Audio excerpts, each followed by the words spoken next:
اچھا یہ اس مسئلے کا بھی کوئی حل ہے؟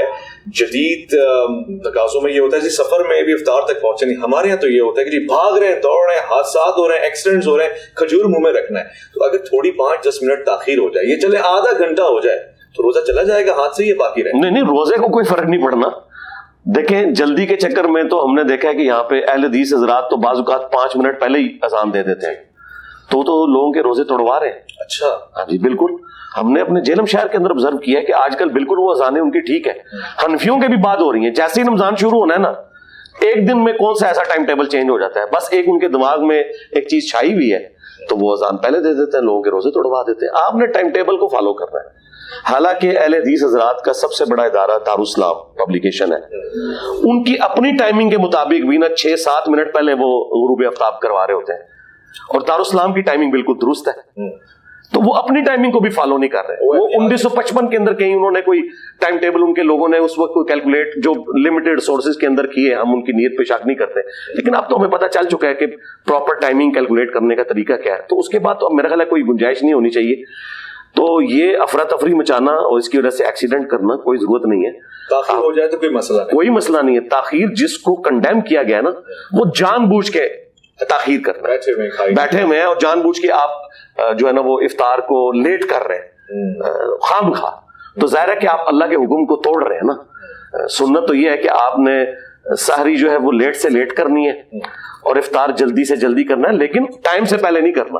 اور اس کے پیچھے حکمت یہ ہے کہ اسلام کی ایک مینٹالٹی ہے کہ انسانیت کی جس میں بہتری ہو. بہتری تو یہی ہے نا کہ آپ کے روزے کا سپین کم ہو جائے گا, وہاں سے آپ ساری لیٹ کریں اور افطار ٹائم پہ فوراً کر لیں, تو آپ کو وہ تکلیف اور مشقت جو روزے کی ہے وہ کم سے کم وقت کے لیے گزارنی پڑے گی.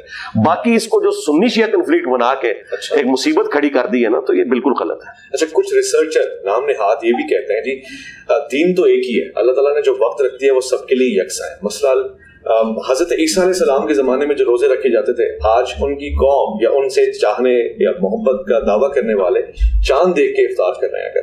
تو اصلاً تو ہمیں وہیں تک جانا چاہیے, تاخیر کرنی چاہیے, بجائے یہ کہ بالکل جب سورج اپنی کرنیں چھوڑ رہا ہو, رخصت کر رہا ہو, اس وقت الوداع نہ کریں. دیکھیں جی قرآن میں بالکل واضح ہے کہ آپ نے روزے کو مکمل کرنا ہے رات ہونے تک.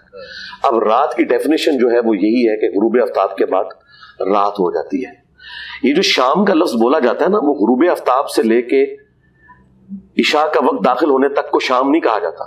شام جو ہے وہ غروب آفتاب سے پہلے ہے. عصر اور مغرب کا درمیانی جو فرق ہے نا, اسے شام کہا جاتا ہے. جو لوگ وہ اہل تشیع حضرات بھی پلی لیتے ہیں نا کہ جی لیل کا لفظ ہے, تو لیل رات ہے. رات کب شروع ہوتی ہے؟ جب غروب آفتاب ہوگا.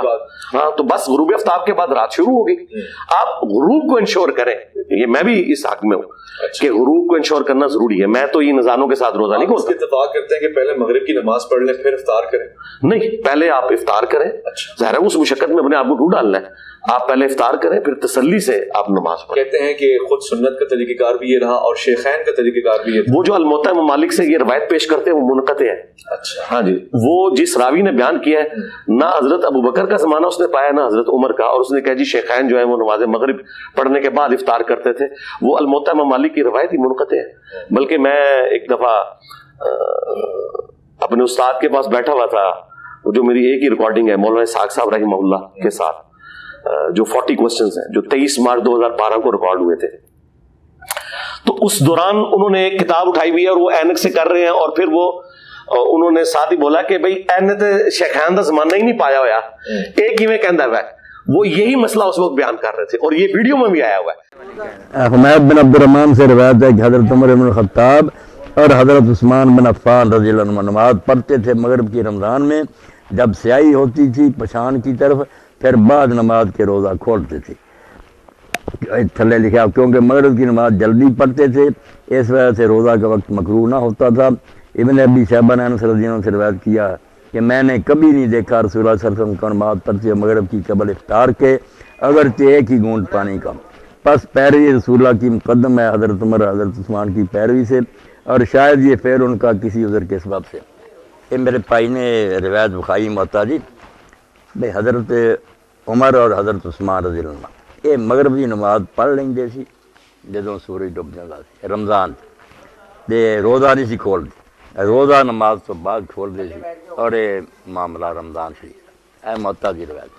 یہ بارے سے پوچھتے تھے مولانا عبدل بھائی انہوں نے جان چھڑائی کہ رسول اللہ کھول لیں جیسے اس تو اصلی تو ہی طریقہ یہ کسی ادھر تو ہوگا، مگر اصلی گل ہے بھی پاوے محتاج لکھی نا یہ روایت نہیں صحیح، کیونکہ جڑا حمید بن عبد الرحمان ہے نا یہ نے زمانہ نہیں پایا نہ حضرت عمر دا نہ حضرت عثمان، وقت دا بندہ نہیں نا، انہیں دسیا نہیں سورس، انہوں یہ گل کنے سنائی جدوں کہ بعد پیدا ہوا۔